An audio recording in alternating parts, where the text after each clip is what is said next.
It's like a thing for drying your hair after you wash it. What's up, everybody? Welcome to another episode of On the Record, the Fat Records fan podcast, where we're going album by album, side by side, and roughly chronologically through the whole damn catalog. I'm one of your hosts, Alex, joined by Ben and Josh. What's going on, guys? Good evening. Hey, my get up is I just want to say I'm not culturally appropriating anything here. This is the tool that I use to keep my hair or help my hair dry after I've washed it. I understand how You it just may look like you're look. wearing a beanie, so I wouldn't have even thought twice, to be honest. Because the way the camera crops everything, it just looks like you're wearing like a winter hat or something like that. Yeah. It vaguely looks like it could be underwear as well, but, classy underwear.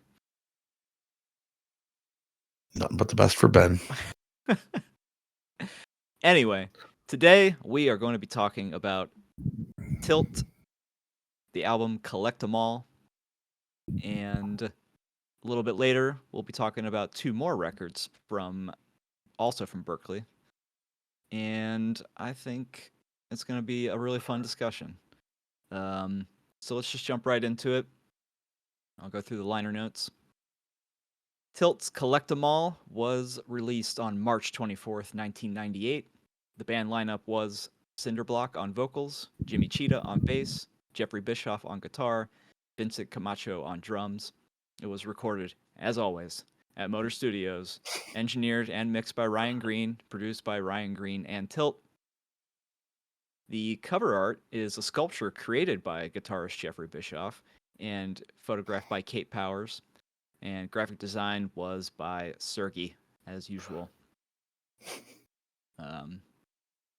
A fun fact, also, I don't know if we covered this in the last time we talked about Tilt, but Jeffrey Bischoff is married to Cinder. Oh, no shit. So I don't remember I didn't remember that detail, but No, I didn't even know that. All right. Before we jump into the first song, did either one of you have any kind of like previous familiarity with this album?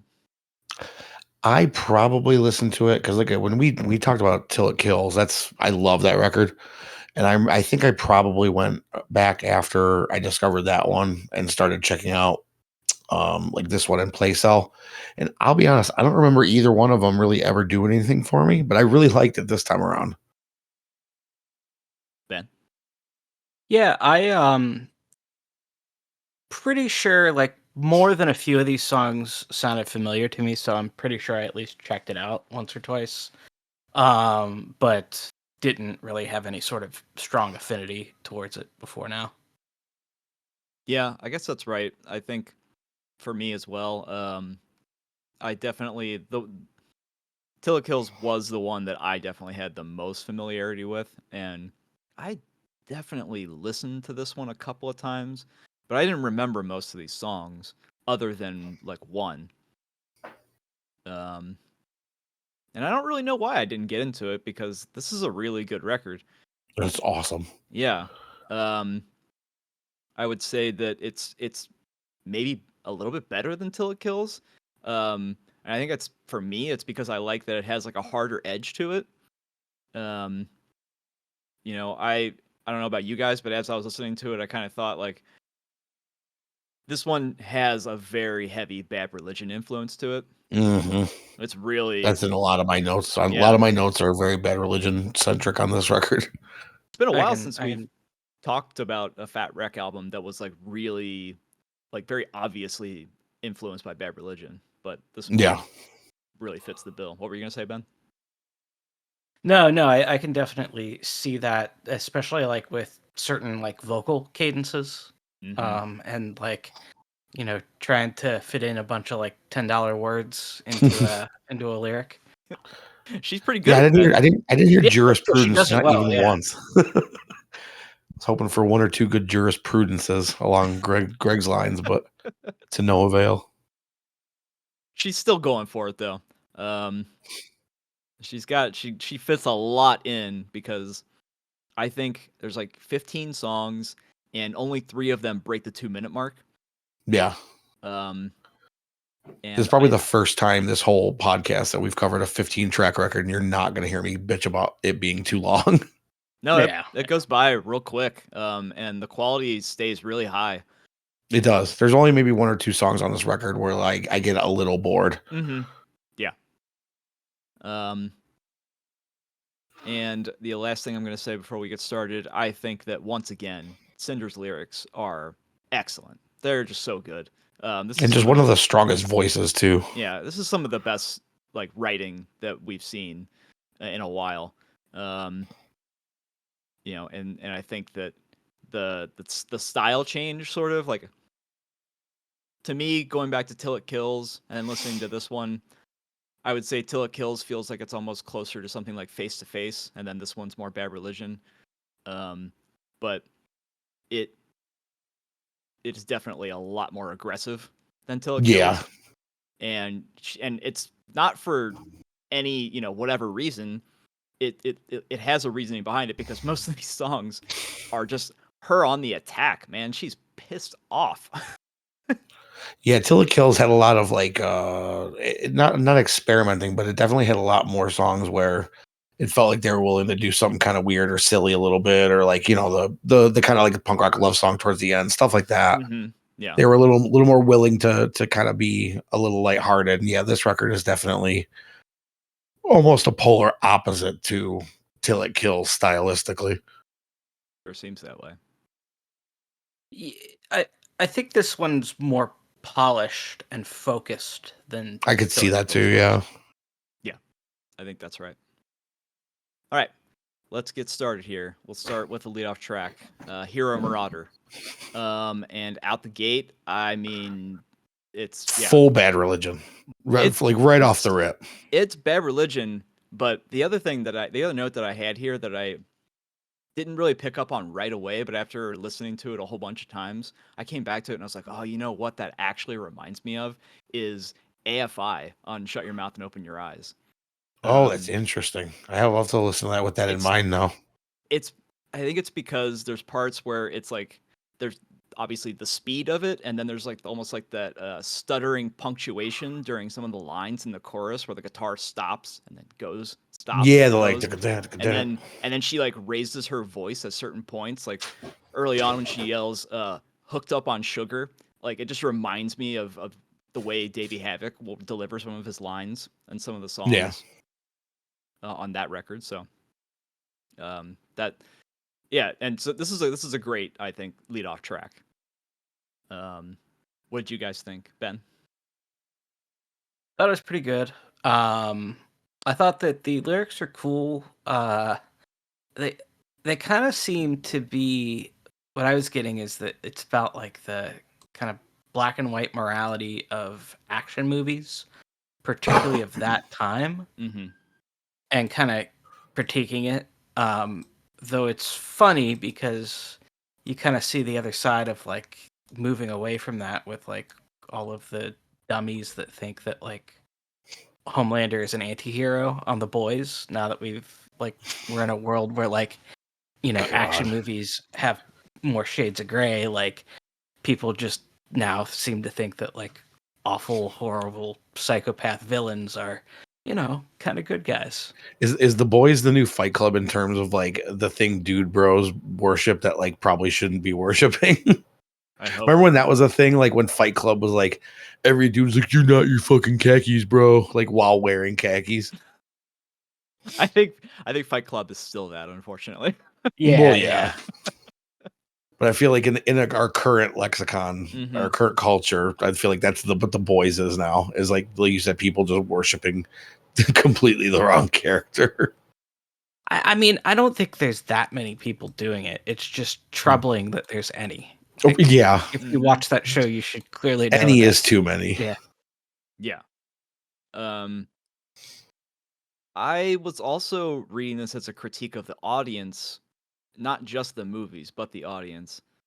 And I mean, this is one of the few songs on here that I'm like, I don't know if I'm like fully on board with what she has to say about the audiences. Like, like it's like a certain type of person, I guess, that'll watch these like simplified action movies and have the wrong takeaways. It's not everybody. And maybe Sure. that's not what she's saying, but like it's always a problem when you generalize about like, oh, media is ruining people. Like Right. Yeah. No, certain media is. it's like I wonder how she feels right now. Oh God, probably not any better than the rest of us. Things have gotten way out of hand compared to where they were in 1998. But I will say there's there's some really interesting lines in here, but I'll just read one bit. I am the hero marauder. I kill as easily as Blink. I fuck like Zeus. I fit right inside his shoes, projecting myself onto the screen. But I fuck like Zeus. Great line. I thought that was what the Love line it. was, and when I went back, I actually looked confirmed. I was like, very happy that was indeed the line. A+.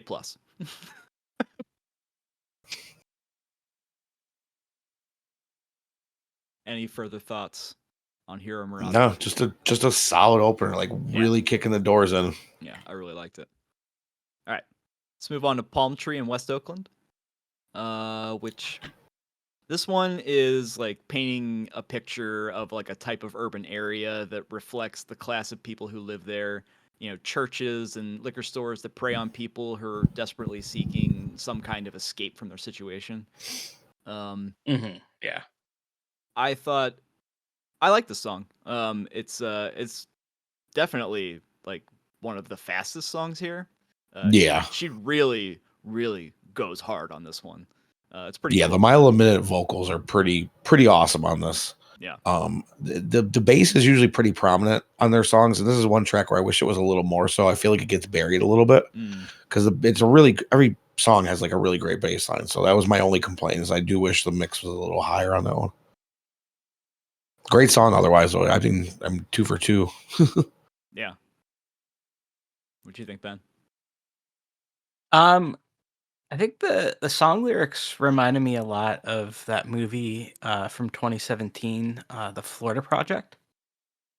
No, I mean, it's about San haven't seen Francisco, but it feels like it could also be about like that part of like the Orlando area that movie was set in. I mean, It's just I a- haven't seen the movie, yeah. but I think that it's funny that you say that just because when I was listening to the lyrics and reading the lyrics, I was like, for some reason I was thinking more Florida than Oakland, but okay. So I see it. Just, I mean, the movie's about a transient hotel and unattended children that have nowhere to play. Like like that is what the movie's quite literally about. So That's literally yeah, called out in this song. Yeah. Interesting. Yeah, I'll have to watch that movie. It's on my list of stuff. I think on one of the many apps that I'm using. Yeah. So it's really good. It's a bummer, like don't only watch it if you're in the mood for that. But it's really good. Okay, cool. That's Willem Dafoe, right? I don't think. Oh yeah, he plays the hotel manager. Yeah, you're right. Willem Dafoe's in it. Gotcha. All right, let's move on to Partial Birth. This song fucking rules. This is my favorite song on the record. Yeah, this one does it all right. I love the intro to the song. It kind of like got me pumped up for what what it ramps up to. It's like really anthemic, catchy as hell, and I think Cinder is like really flexing her range on the vocals really well here too. Yeah, she sounds great. I mean, to me, it feels a little bit like a holdover from Till It Kills, but even faster. It's kind of nice to toe the line in both worlds there. I think it's really good. What do you think, Ben? Yeah, I thought it was a pretty good song. It very interesting in terms of what it's about. The time period I mean, if you couldn't tell from reading the lyrics, like the time period and the politics of the time period in particular should, I guess, clue you in. It's about partial birth abortions. Yeah, it's about that, but like it's also like comparing what it's what she's talking about, but she's like comparing that to the people that are in favor of it. Oh yeah. And that's what I Yeah. think is really so great about it. And I think that this song could have been written today about a certain crowd of people. For sure. Absolutely. You know, it's so prescient, you know. Just talking about like these like half-head echo chamber bubble inhabitors that have meltdowns when you criticize their political team. And I'm mostly talking about the MAGA folks, but Sure. it does cut the other way. But in my experience, far less frequently. And I mean, the lyrics are just venomous. I mean, my God. I'll just read this one bit. Mammoth head of paraffin, of malleable nature, pounded with platitudes, admissible for use, pitiful and blundering, a mortifying creature, his neck too weak to support the partial birth of truth. Greg Graffin is proud. So for real. Yeah. This one in particular. I mean, this one feels like a Bad Religion song.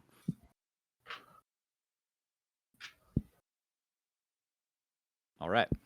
Let's move on to Old School Pig, which this was the song that I recognized the most from the record. And I think it's because it was on one of the Fat Comps. It had to have been. Yeah, it was on Fat 4, I believe. Okay. This is probably my favorite record song on this record, I think. This is a great song. It is crazy catchy. I have, since we started listening to this, I've had it caught in my head quite a bit. I mean, like the gang vocals, that like galloping drum in the middle, like Yeah. it's impossible to write a song this catchy, and this band just like seemingly did it without a problem. I think it's the only song where they use the gang vocals, but it's used so well. Yeah, no, I don't think there's any on any other songs on here at all. Yeah. But this one's not. You might at first glance think it's about cops, but it's actually, I think she's calling out punks in the scene who, Yeah, you know, use the subculture as like a mask for expressing violence and authority, like a cop, which I think is a really nice approach. Yeah. Directly yeah, equate. it's a nice spin on what you think you're going to get. Yeah. Also extra insulting to, you know, these people who are in the scene and who are typically anti-police, comparing them to cops probably piss them off. Oh, I'm sure. Hey, man, sometimes you got to be a little self-aware. Yeah. All right. Any other thoughts on Old School Pig? No? That's a jammer. Yeah. All right. Storm Center. I thought this one was good, but it's not one of my favorites. Yeah, I mean it's kind of fun and like jaunty. I mean it's a good time, but yeah, it's nothing. I mean, as far as we've gotten in the record so far, I mean this is probably the weaker of the weakest song we've hit so far. It is for me, which is saying a lot because it's still pretty good too. I mean, it's not it's good. bad by any means.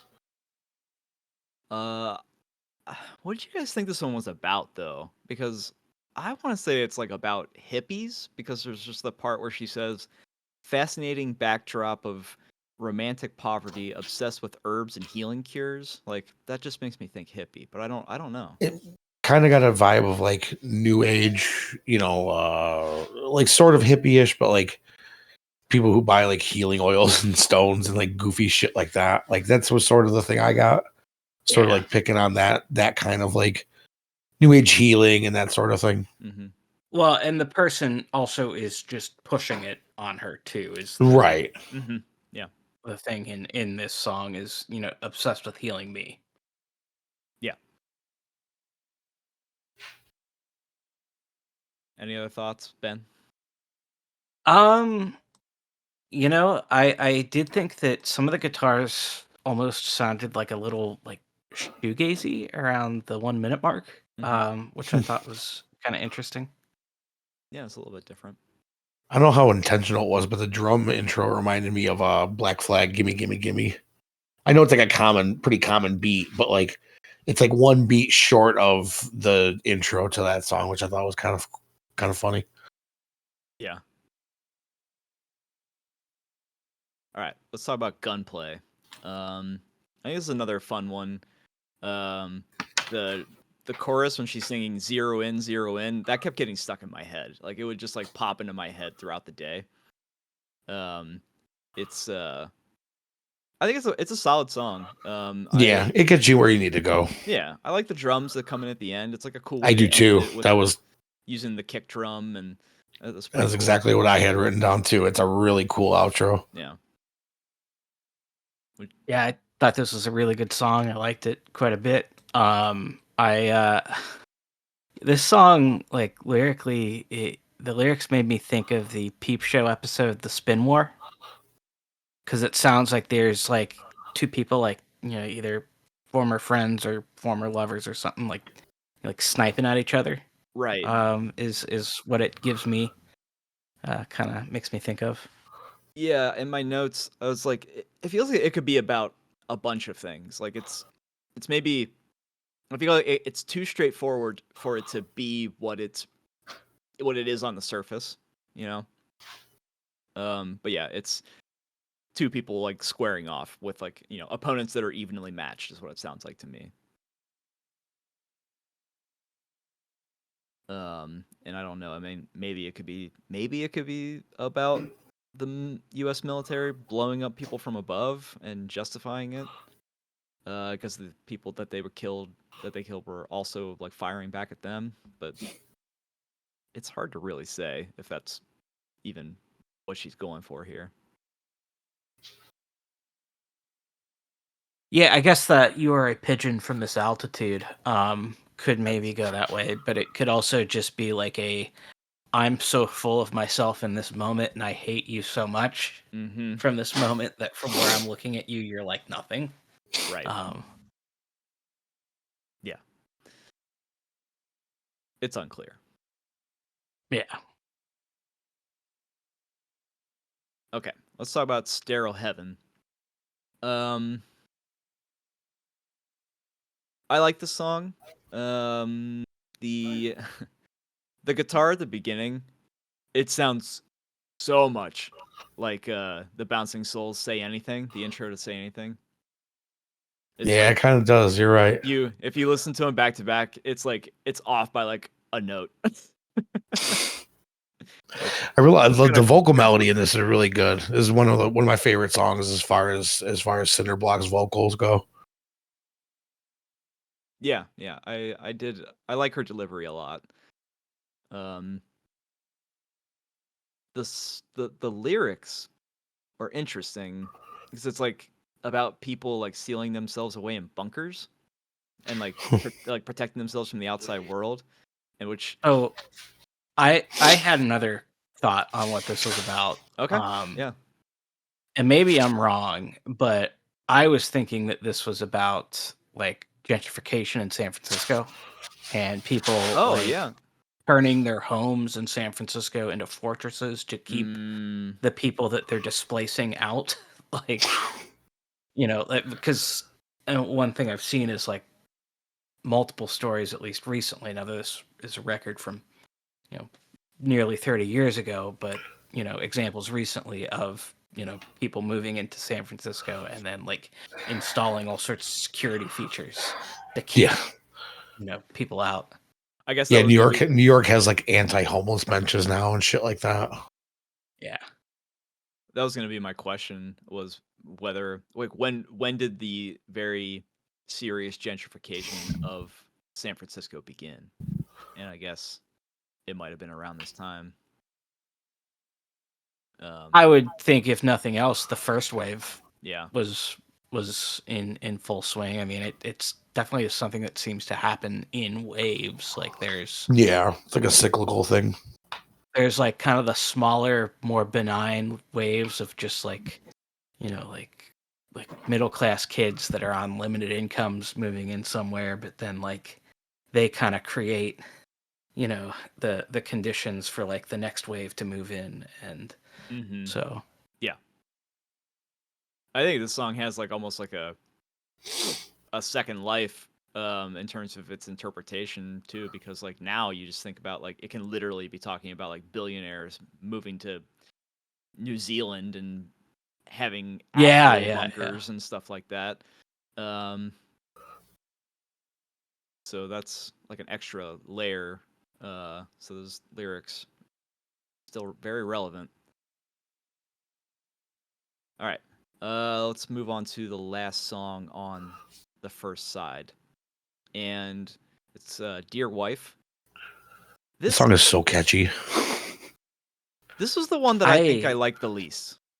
Yeah, I mean, I hate this song for being so catchy. It really is. It's ridiculous. I don't like the intro. I'll just be honest. Like, it just doesn't work for me. I don't love it. It's not bad, but it's just not. It's not one of the stronger songs on the record, but it is extremely catchy and gets stuck in my head quite a bit. Yeah, I guess there's that part of it. I just this doesn't feel like this feels like the closing song for the whole album. Not sure, I can see that. Sure, not for side one. I feel that they could have flipped Dear Wife and the actual last song, Mollycoddled, and it would have been better off. That's better sequencing. I think you're right. Dear Wife, as much as I do like Mollycoddled where it's at, I do think you're right. I think it would fit way better. Yeah, it just Dear Wife feels like it has like this like very like it feels like a last song. And yeah, it does. It really does. It kind of builds and then goes. Yeah, it is by far the longest song. It's like 3.5 minutes long. Yeah, it's a third of the record. Yeah. But yeah, and it's.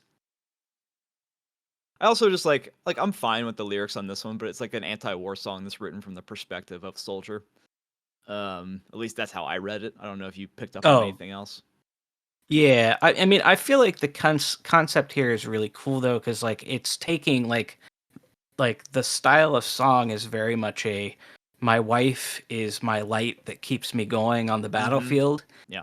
But like in this song, like the lyrics turn towards like the horrors of war are too much. Like your wife's nothing after you've seen your friends, blown to bits around you, like sort of thing, which I think is really cool. But like, I don't know, it's just a little too hokey for me to really full-throatedly support the song.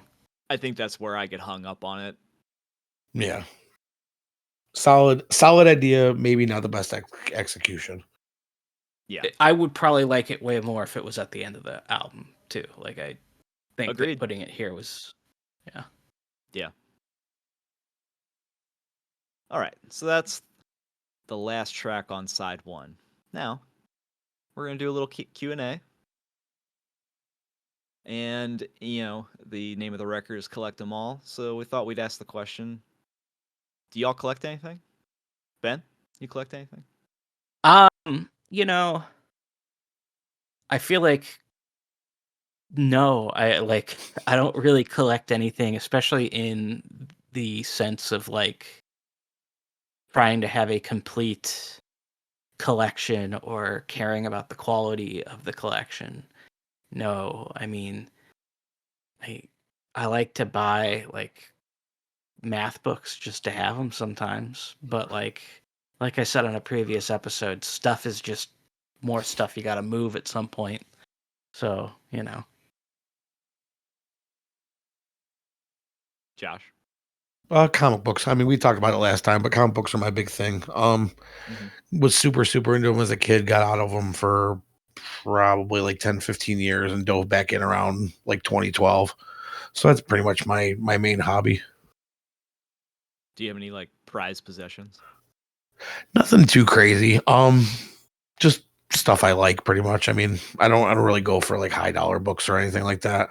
I like collecting first appearances of like weird, like offbeat characters.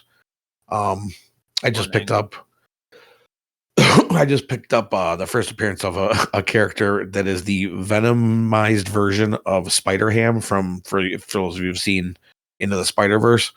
The Venomized version of Spider Ham is called Pork Grind, which is like the greatest name ever. And it's basically just Venom, like a warthog as Venom. So it's sufficiently ridiculous. I like that. So I'm pretty pumped on that. So it's Spider Ham's played by John Mulaney, right? Yeah, Who to would great who effect. do you think would play this version of him, and if they put him into a movie? Ooh. Nathan Like, Maybe Fielder. get like a comedian like Dan Soder, like somebody who's got a real big voice. Like he's really good at manipulating his voice. Does like a great Macho Man impression. I feel like somebody like him could pull it off. You know what might also work is Bill Burr. Yeah, Bill Hader would be good too because Mm. Pork Grind is apparently Austrian because this was like the 90s and Arnold Schwarzenegger was huge. So you could always get Bill Hader in there, does a great Schwarzenegger. So throw a little a little distortion on his Schwarzenegger impression, and I think you've got Pork Grind. Cool. As far as I go, I don't collect anything specifically. I mean, I did kind of do comic books for a little while. Like I guess if I collected one comic book, it was the comic Saga. But they took so long of a break, and I know they came back, within the past like year or so. But like, Yeah, I just don't go to the comic shop anywhere near as often as I used to. So I've even fallen out of that. So I'm just gonna have to resort to buying the collection. you get the instead. trades. Yeah, like those trades. But I do have a lot of books. A lot of novels. And anyway, yeah. I do buy a lot of books. I have too many books, but I don't really hang on to them necessarily. Like I've got certain authors that I have a lot of their books, like Neil Gaiman or Murakami, but for the most part, a lot of books I'll read and just give away because Makes sense. I don't have the space for it. So, but even then, I have way too many. But yeah, that's about it. All right, let's move on to side 2.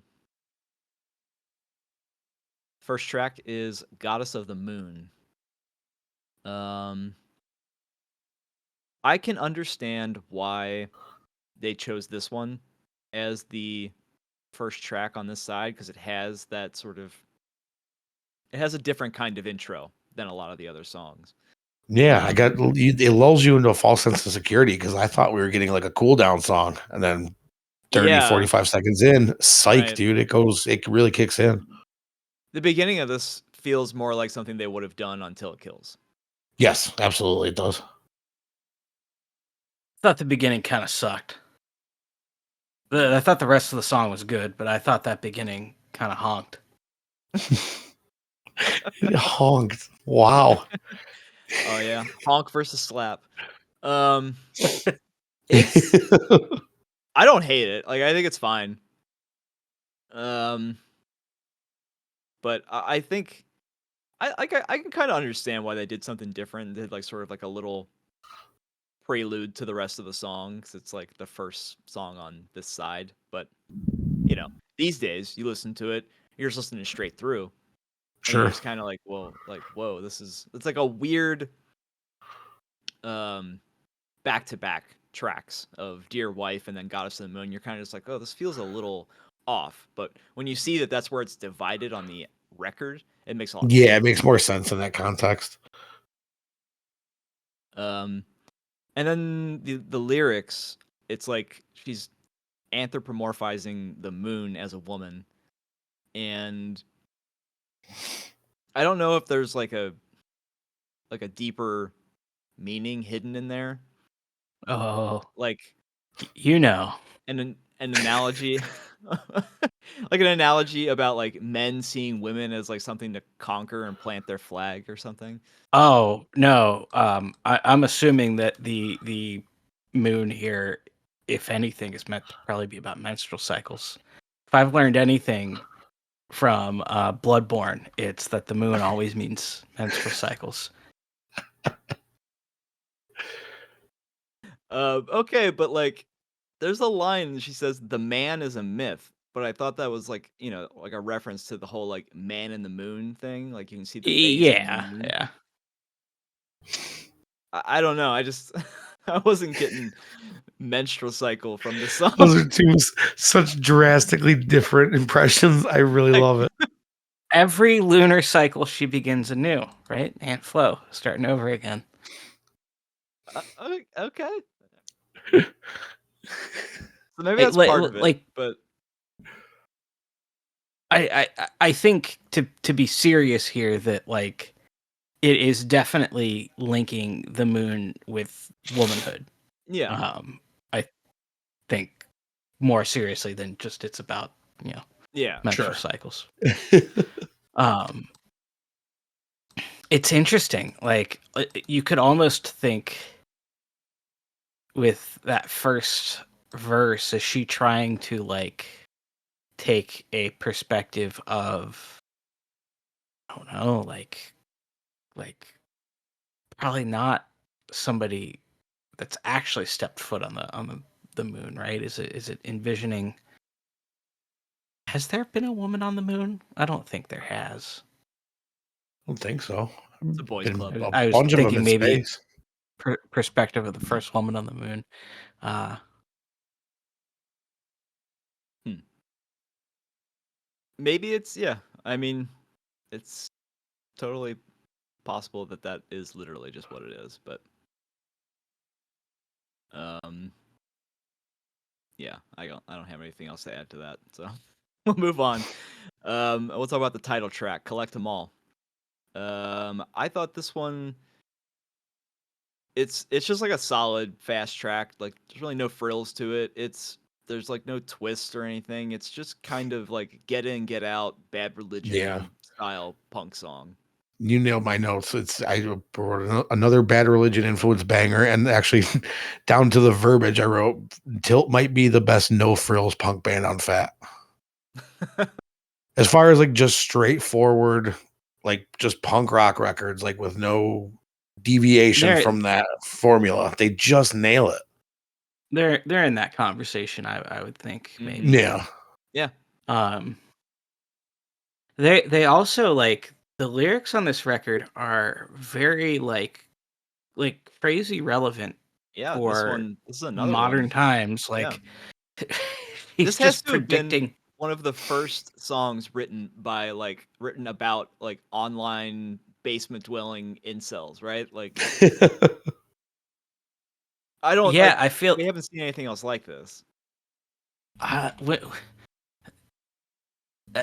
there definitely were near this point in time. Oh I yeah, for want to sure. say Yeah, there's like message boards and stuff. well no like songs about it Oh, really? Okay. like at near this point in time, but I think this may actually predate. yeah. Um, I mean, it's no because good. It's no good clean fun I was loser.com. I was gonna say yeah the Good Clean Fun song. When did that come out? I want to say like 2000. Okay, yeah. I could be wrong because I Uh, never got super into that band other than that song, but that song is great. uh, there may have even been a Keyboard Warrior song on that last Shelter record we talked about, right? Maybe. Oh, was there? Probably. I don't know. I hope not. That Um, record was fucking bad. It was a bad album. It was a really bad album. but yeah. Cinder Blocks reading the tea leaves here or something. For real. Yeah. Very, very evergreen content. Like Yep. really, really surprising. All right, let's move on to Tundra. Which I thought this was a good one. It's not one of my standouts. No, Um it's fine. I like my favorite part is like the ending where the guitar adds that sort of like whining flourish before it comes to a dead stop. It's kind of cool. But it wasn't like it wasn't like a standout. What do you think, Ben? I like this song a lot. Actually, I thought it was one of the better songs on the record. Um, what what do we think this is about? Like, I mean, on its surface, it seems like it's literally about surviving in the Arctic, but I don't. It's a little too literal, I think. So I think it could be maybe about like breaking through like another person's cold shell or something. I don't know. It seems too literal. I almost kind of think maybe the opposite here, that it's about somebody that has become cold and emotionally distant, maybe in a relationship. Mm, And that last bit, right? My cargo is still half alive. They twine round each other and cry. They beg me to finish the task. Although I mean, maybe, I don't know, could be a single person, but mm-hmm. will I inter them at last? Yeah, I mean, it seems like it could be about a dead relationship where there's like lots of coldness between. Though, I mean, maybe it's about the band itself. Maybe she's checked out at this point. It continues on for a few more years past this, so. Yeah, they at least get one more record in 2000. Mm-hmm. Okay, let's move on to Dental Wreck, which is about a very specific type of person that she describes in vivid detail. I okay, so first of all, this song I like in my notes, I just have written like this reminds me of another band, but I could not figure it out. I Yeah, I I can kept see that. listening to it and thinking it's like this sounds like something else that I've heard, but I just couldn't land on it. But I What do do you really think? like this track. What do you think the drug of choice for the person she's singing about is? Meth. Oh yeah. Yeah, she calls it out in the song. Dental Wreck, yeah. Oh, there's a reference to meth in the song. Yeah, she says methamphetamine. Oh, okay. But I love the way that she has written this song. Like my favorite bit is this verse: acne mustache, hard up heat stench. He's a dental wreck, plasma payday, dumbass Ray-Bans, short hair long and back. Dumbass Ray-Bans. Dumbass Ray-Bans. Just aggressive. But Really, like that wasn't even necessary. The whole thing is just so fucking funny though. She has like found this very specific person and was like, nah, fuck this guy in particular. Yeah, this we're at the BMV or something, like trying to get his license. He didn't have any of the paperwork. She's like, God, fuck this guy. And it's got like such a sneer to it. Like she is like adamantly against this person. Yeah, it's a Saturday. They're only open till 1. She's wasting her day away. That was a good one. I like that one. All right, let's move on to Clothes Horse, which also a lot of Bad Religion happening in this one. This feels like it just takes right where Dental Wreck leaves off and just keeps the pedal all the way to the floor. Yeah. I really like the chorus on this one. I think it has like a great cadence to the delivery to it. What did you think, Josh? I agree with you. I mean, it's one of those. I do kind of wish they would bring. We talked about the gang vocals on what was it, Old School Pig. There's a couple songs I would love to have seen them bust that out, and I feel like you could probably squeeze those in here somewhere. But I understand why they don't, because it's not something you really want to. You do it too many times, and it kind of loses its any sort of impact, really. But it would have been fun to hear it squeezed in somewhere else before the record ended. I think you're more than welcome to use an element like that 2 or 3 times throughout. Yeah, I mean, I get once as it makes it work once, but yeah, I mean, I don't think you do it 2-3 times. I don't think it's gonna kill anybody. No. I think it's when you're using it like every other song or Yeah, most I just wish this had a little bit something else to it. Like it just feels like it just a little bit would have really kicked it into a whole nother category for me. Yeah, I could see that. What'd you think, Ben? You know, I thought it was a pretty good song. You know, I can't quite tell. Like, at first, I thought this was like probably about like models or people that Mm-hmm. are just famous for being good looking. Uh, but I'm not entirely sure if that's exactly what it is. Yeah, that's what I have in my notes. It's either that or it's about people in bands that are just about their aesthetic, and that's it. Yeah, that certainly could be the case as well. Um, yeah, so because she says the part that I pulled was resting on your sculpted shoulders, all the way to fame, statuesque emancipation is the mode of day. Packaging rebellion in a palatable box, wash away the meaning as you wash away your frosted locks.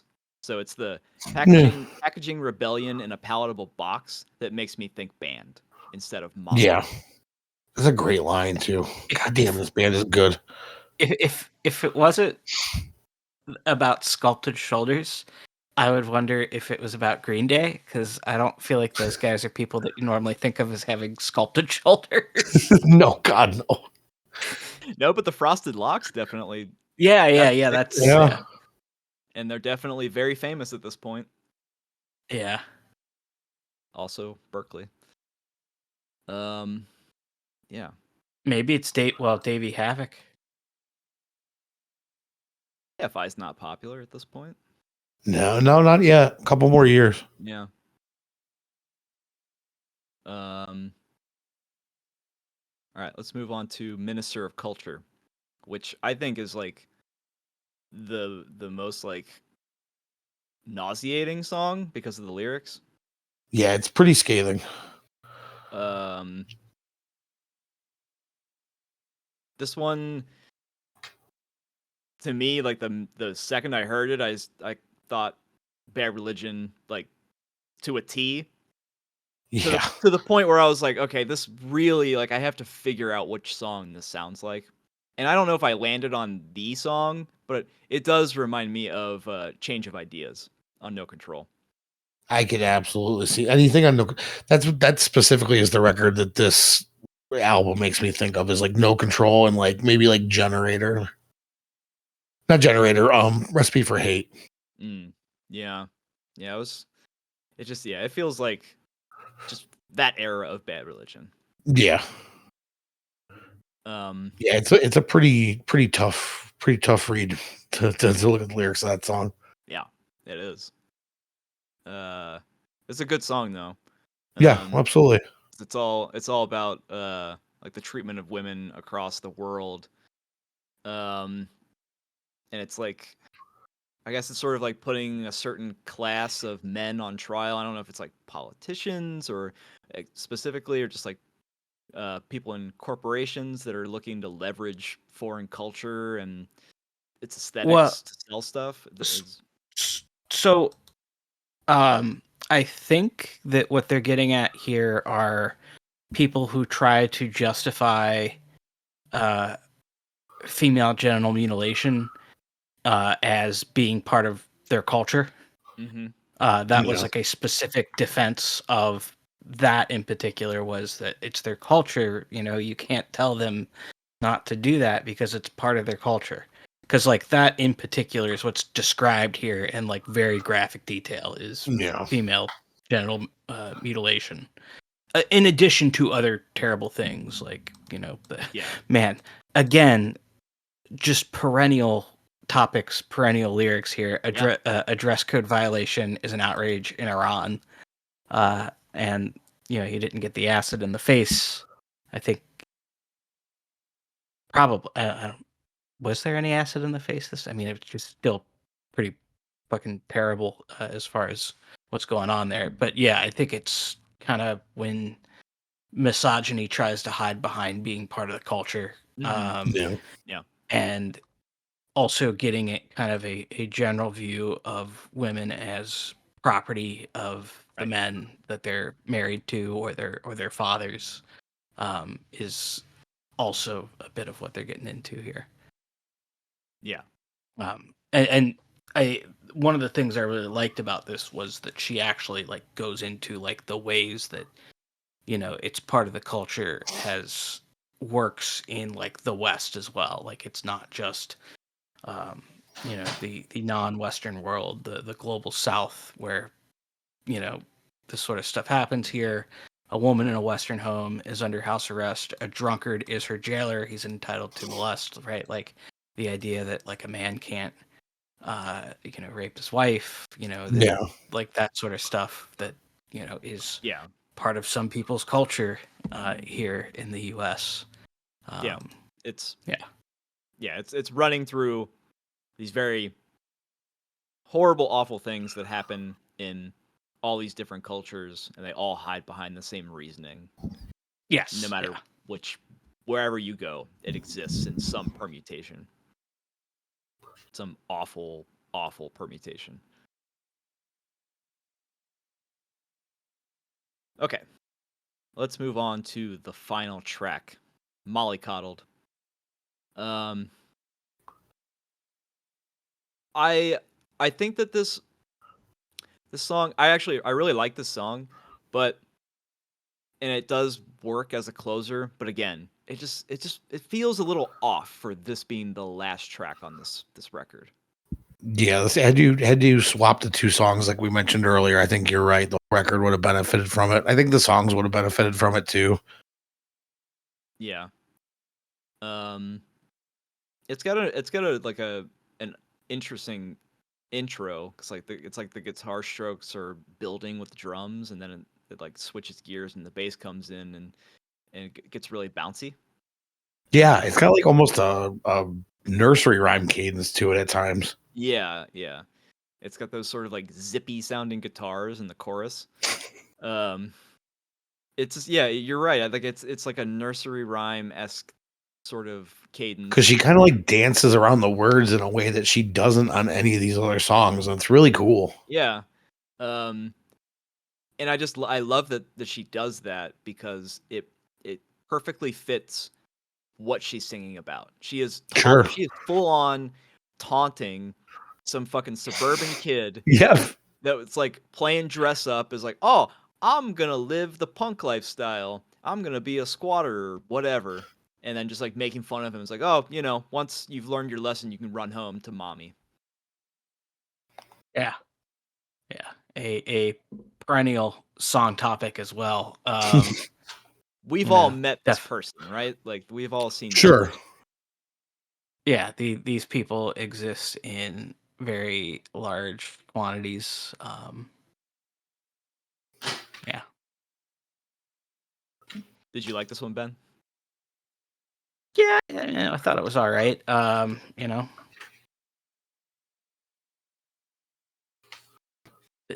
Wasn't super blown away by it, but it was okay. All right. That's going to do it for Collect 'em All. My sort of closing thought on the whole thing is I think this is another kind of surprising record. I didn't expect to like it as much as I did. Just because I know that I listened to it and I didn't remember any of it, but I guess I just didn't give it much of a chance. So coming back to it, and I did have hopes that I would really like it because Till It Kills is awesome. And so I was really surprised. This is like a really, really great record. Yeah, agreed. Yeah, you pretty much nailed my sentiments, man. Like I said, going into it, knowing I had heard it before and it didn't do a lot for me, I was definitely worried I wasn't going to like it as much as Till It Kills. And I think Till It Kills beats this one out for me just by a hair. Mm-hmm. But this is such a great record, and I'm so stoked that I ended up turning around on it. Any final thoughts, Ben? Yeah, I think it's really good. I think that it lacks some of the charm that I feel like Till It Kills has. But That's I fair. think it's Yeah, it feels really a well done. little more serious than Till It Kills did. Yeah. Yeah, I think Till It Kills did have more character, which I think was it's the bad religion of it all, It's Sure. they really, really went in on that, and so it's sort of like a double-edged sword in some ways. But it's still really well done. All right. Now, we're going to move on to some rival records. And we're going to talk about 2 records that were released around the same time as this one. And in this case, both of these come from fellow Berkeley bands. So first up, we're going to talk about 15's Lucky. And this one... This one's interesting. This is a fascinating record for many reasons. I'm not gonna sit here and tell you that I really, really like this record, because I don't. But Did you when you were a teenager? Were you like super into 15 when you were young? I don't think I ever listened to this band. I think I might have tried, and yeah, I just didn't even know what to expect coming into this one. But I'll say this. God, I can only imagine coming into this fucking record cold. Well, you're about to get that. The music is fucking awesome. Like, I think the music is really, really good. It's the vocals. The vocals. What? No. It's just like, it wore me down, man. It's these songs are too long. He sounds like a Muppet. He does. Way too fucking long. He sounds like a Jim Henson character, and I hate it. Yeah, I mean, most of these songs need to be cut down to, like, some of these songs are like, there's multiple songs over 5 minutes long. Like, that should never be the case for songs that sound I also don't need a track of Jeff just talking. Oh, I mean, you just turn it off. Like, you turn it off at the end. You don't listen to the last track. But it's so funny, though, that they titled the track what they did. Yeah, it does have a really I forget what it is, but it's a very long, funny title. The last track is When the Hell Is He Going to Fucking Shut Up Already? And how appropriate. I mean, wow. Should have just called the record that. They nailed it. But, okay, so, like, the vocals really... It's the vocals and the length of the songs that really bring me down here. Yeah. But I will say the lyrics are fascinating. Yeah, they're a very interesting band, that's for sure. I'm telling you, you will, if you listen to this and you read the lyrics, you'll probably not find many bands that ever venture into any of these territories. No, God, no. They might touch on the general thing, but you'll never hear anybody else talk about some of the same stuff that these guys do. Yeah, no, I don't know that there was too many bands writing songs like My Congressman around this time. Right. That song is the main reason I wanted to talk about this record, because I thought it was so cool. It is that they wrote a protest song where the content of the song itself was an act of civil disobedience. Yeah. Right. Technically illegal to disseminate that information. Yeah. And so the fact that they just did that, I thought was fucking cool. Yeah, it has instructions on how to use a needle. Yeah, how to safely, and it's fascinating. Do all that stuff. Yeah. I like that song. Especially for that reason. And I think that's really what I come down at, is just I am not going to sit here and tell you that I'm going to listen to this record, because I'm not. But I respect it. I respect all of the stuff that they have to say. For sure. I mean, they certainly don't waste their position, that's for sure. No. I mean, dude talks about stealing people's recycling while listening to NWA. He's got just a song that's all just about fucked up stuff that happens in Berkeley. Like, man, it's really specific, but it's really interesting too.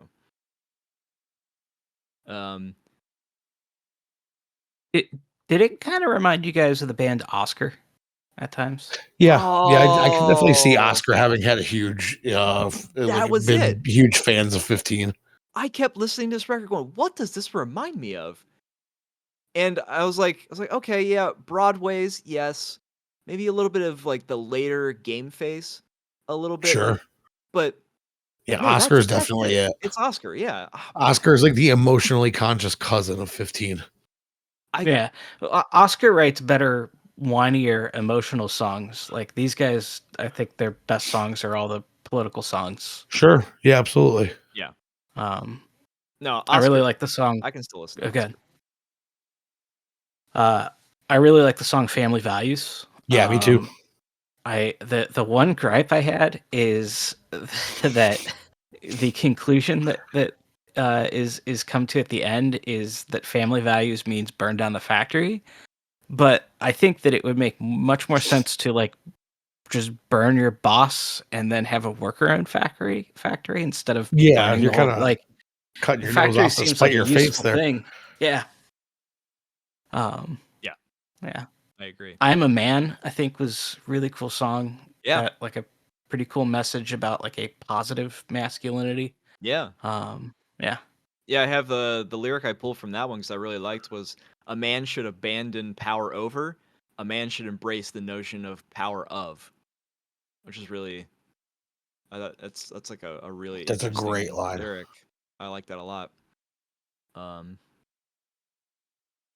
And musically, I really like the song Lucky, and I think that's just because that sounds like a Jawbreaker song. The music just sounds like straight up Jawbreaker. Yeah, I like Family Values, like Ben said a lot. I thought We Will Win was really good, and Welcome to Berkeley was the other one I really dug. I also liked Land, which is very relevant these days. All about just what are the rights of homeless people and why do certain people just get to lay claim to land and who owns what. It's extremely relevant, and yeah, I think it's a cool song. Any other thoughts on Lucky? No, It's not aged poorly for me, but like Al said, I still really respect it for what it is and for what they do because it's hard not to appreciate the message. Yeah. Agreed. Okay. Talk about our last record, which is very different from that one. It's Dance Hall Crashers, Honey, I'm Homely, which I actually have a lot of familiarity with because I owned a copy of this record, and I couldn't tell you why I have a copy of this record. I really don't Because it's know. awesome. Okay, but like, yeah, I have not listened to it. I mean, I probably hadn't listened to this record since high school, and so I didn't. So like I remember it was like, oh yeah, I think I liked that record, and I came back to it, and I was like, I was surprised. I think it really holds up. I think it's actually Dude, it really quite good. does. It's really good. And for me, what makes that work is that it falls in the more like less than Jake camp of like it's ska adjacent, like it's ska-ish. Sure. It doesn't go too heavy on it, and I think that that's what makes it work. Because in a lot of cases, I felt like I had to really actively listen to find the horns. Yeah, absolutely. It's really tastefully done. It is just undeniably catchy. Like it's ridiculous how catchy a lot of these songs are. And the vocal harmonies are out of control. I mean, they're killing. Oh, it's one of the best parts of this band. Yeah. And I don't know that I've ever listened to any of their other records, but I might try. Purr is really, really good. Purr is well worth your time. Everything they do on this record, I feel like they take on Purr and they do it twice as good. Really? Is that... Yeah, I think so. I think it's a lot more polished, and like I think just everything that you like about this record, I think Purr turns up. Wow. Is that after this one? Yeah, I think it might be the next direct record if I'm not mistaken. Wow. Because this Is that not Lockjaw? I thought I looked. Or maybe to it's maybe it's too later, but I could be wrong. I'm not super well versed on the I think order. Lockjaw was the one before this. Oh, okay. Yeah. But I haven't listened to any of the other records. It's only this one. And then I guess just the song that's on Short Music for Short People. That's what I know this band by is that. Yeah, song. Lockjaw was 95 and Homely was 97, and then Purr is 99. Okay. So this is a major label release too, which I thought was interesting. But you listen to the production on it, and you're kind of like, okay, I get it. Definitely has high. Yeah, they go from Moon Records to MCA and then back to Pink and Black. Yeah, interesting. Huh. I also think it's weird that this is the first post-Op Ivy band, which I think a lot of people don't realize. Yeah, that's a fun fact about it is that it was Tim and Lars that Tim and Freeman. Tim and Matt Freeman. Tim and Matt Freeman were in this band for like a couple weeks when they Yeah, they formed basically the band. formed it. Like had a bunch of people join, and then they just kind of split. Yeah, they left pretty much immediately. Which I don't know, probably the right choice. Freeman and Armstrong left to pursue other interests, mainly their punk-based ska project called Downfall. Did that ever materialize? I don't know if that just became Rancid, maybe. Oh, maybe. Yeah, maybe that was the first name they had. Didn't they end up? Was there like a Rancid record named Downfall? Let's see here. Downfall No. was a ska. When the dominoes fall, or whatever. Oh, okay, that's what I'm thinking of. They performed 3 shows over a period of 3 months. And it says they have few recorded appearances that are mostly on like compilation 10 inches and LPs and stuff. Okay. A maximum rock and roll comp, a lookout comp, a very small comp, and an absolutely Zippo comp. Okay. Would be interested to hear what that sounds like. Ben, how do you feel about this one? I didn't think. I kind of felt like I don't think this is for me. I thought some of the music was cool, but the songs were just too damn long, and it kind of sounded like a knockoff, No Doubt. I also thought the singer sometimes sounded like Nick 13. Oh, weird. At a certain point, I checked out Lockjaw because I was like, do I just not like this? And I thought Lockjaw's songs had a better energy to them. Interesting. Kind of just felt a bit energyless. Yeah, it's a lot of like mid-tempo stuff. I will say that.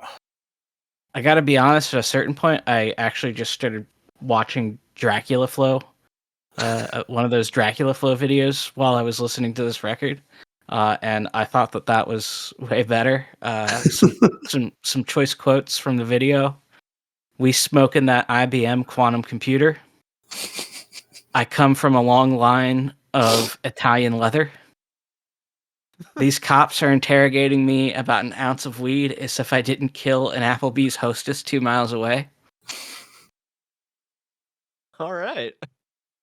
Yeah, not a fan. I did think that the song "Cold Shower" offered a refreshing and much more interesting take on romance than a like unfulfilled romance than a lot of the male perspectives that we've had. Yeah. With a lot of recent songs, like I thought that the way that it was approached in that song was really cool. Yeah. That is actually my favorite song on this record. I love that song. I thought that was like legitimately really fantastic. But no, I liked a lot of the songs on this record. It was really fun to go back to this one. And I think if you like this record in particular, there's a more recent band that you should check out called Taco Cat. It seems like really like maybe influenced in some way by this band. Not interesting. I wouldn't say that they are like they're not even like really the same genre, but like it definitely has some similarities. And it seems I wouldn't be surprised if Taco Cat like kind of like grew up listening to Dancehall Crashers. Because there's definitely some overlap in terms of some of the like the vocal melodies and stuff that they do. But yeah, Taco Cat, fantastic band. Earlier we were talking about Goddess of the Moon and menstrual cycles. Taco Cat has a very funny song about that exact thing. That is genuinely very funny. So if that's your thing, check that out. So looking at this Downfall thing again real quick. Apparently all these songs that they had done for comps had been planned to be released as like a compilation. And it was going to be Lookout release number 99, scheduled for release in late 94. And it ended up getting shelved because of Rancid getting so much attention. But it was supposed to be remixed by Brett Gurewitz. So they at least had somebody in there doing the job. So it seems that it was pretty much all put together and then just kind of put on a shelf. So I kind of wonder if it's leaked and anywhere online since then. With Rancid being as big as they are now and everything. Be curious to hear what that's like. Yeah, I would too. All right, well, that's gonna do it for us. If you have any questions, comments, or corrections on anything we got wrong, email us. Or if you have those downfall MP3s. Oh yeah, please. Yeah, if you had something like that, that'd be amazing. If somebody could send that, I would love to hear it. Email us at ontherecord@gmail.com, and we'll set the record straight in a future episode. Please, just somebody write in. We love to hear from somebody. Good, bad, ugly, we'll talk to you. Yeah, it's all good, But we'll be back next week to talk about Strung Out's Twisted by Design. Thanks for listening. That's going to be a fun one.